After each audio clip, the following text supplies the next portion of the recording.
Persoalan-persoalan pembahasan lahan yang memang sampai dengan sekarang ini belum selesai. Komisi 2 DPRD Bone Bolango menggelar rapat dengar pendapat atau RDP guna membahas persoalan lahan warga yang terdampak proyek strategis nasional atau PSN Waduk Bolango Uno. Rapat ini menindaklanjuti keluhan warga terkait selisih luas lahan hingga masalah biaya pemindahan makam yang belum kunjung cair. RDP yang dipimpin langsung oleh Ketua Komisi 2 DPRD Bone Bolango, Sofian Wahiji, menghadirkan pihak Balai Wilayah Sungai atau BWS Sulawesi II, Kantor Pertanahan, Kepala Desa Owata, serta warga pelapor Arman Talani. Persoalan utama yang mencuat adalah perbedaan data luasan tanah milik Arman Talani. Berdasarkan dokumen sertifikat, luas tanah tercatat sekitar 12.000 meter persegi, namun saat dilakukan pengukuran ulang di lapangan oleh pihak pelaksana, luasnya menyusut menjadi sekitar 10 meter persegi. Arman pun meminta kejelasan mengenai batas-batas wilayah yang masuk dalam penetapan lokasi atau penlok agar sisa lahan miliknya tidak hilang begitu saja tanpa ganti rugi.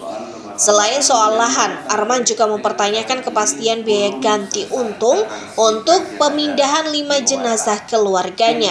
Hingga saat ini biaya relokasi makam tersebut belum menemui titik terang.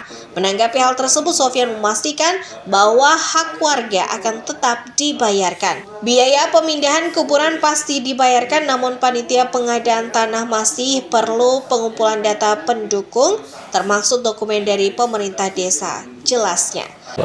Sebenarnya persoalan terkait dengan Pak Arman, kan ada yang dikeluhkan pertama itu terkait dengan luasan. Luasan yang 4 sertifikat itu kan ada 12.000 sekian.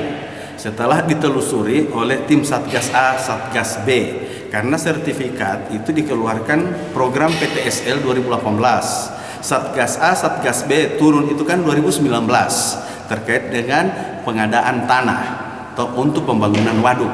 Ternyata setelah diukur oleh Satgas A, Satgas B, itu luasan total dari 4 sertifikat itu sisa 10.734. Jadi yang dibayarkan oleh pemerintah pusat, dalam hal ini negara, dalam hal ini Balai Wilayah Sungai melalui PPK Tanah, itu hanya 10.734 meter bujur sangkar. Itu yang dibayarkan karena memang real di lapangan tanahnya seperti itu.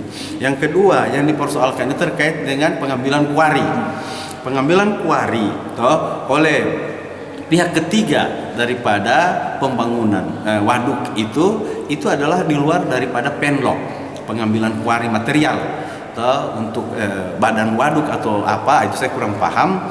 Itu sudah dibicarakan dengan pemilik lahan yang sebenarnya. Cuma memang batas tanah pengambilan kuari itu bersebelahan dengan Pak Arman yang dia klaim bahwa itu masuk di wilayahnya sebagian. Itu sebenarnya itu persoalan pihak ketiga itu, tapi tidak masuk di dalam penlok. Kalau masuk di dalam penlok, itu nanti kita orang bicarakan. Itu tidak masuk. Jadi itu persoalannya. Kedua terkait dengan kuburan. Ini kuburan juga menurut beliau bahwa kalau nggak salah berapa kuburan? 5 kuburan. Itu katanya sudah dipindahkan sendiri menggunakan biaya sendiri.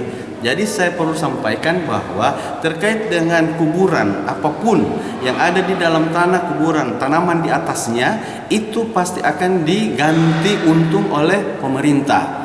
Cuma memang ini harus melalui pendataan oleh panitia pengadaan tanah, termasuk dalam hal ini kepala desa. Nah, mungkin kemarin itu belum masuk di daftar nominatif, belum ada, tapi sudah terlanjur dipindahkan. Tapi kemungkinan besar itu akan didata kembali, datanya sudah ada, dimasukkan ke BPN dengan Balai Sungai, itu akan dibayarkan. Tak hanya masalah warga, RDP ini mengungkapkan fakta mengejutkan soal aset pemerintah daerah atau Pemda Bone Bolango di kawasan waduk. Sofian menyesalkan lambannya gerakan Pemda dalam menginventarisasi aset mereka sendiri. DPRD berharap seluruh pihak baik BWS maupun Pemda segera melakukan sinkronisasi data agar hak warga maupun hak daerah tidak ada yang terabaikan dalam pembangunan waduk Bolango Ulu ini. Wahid Yunus, Gorontalo TV.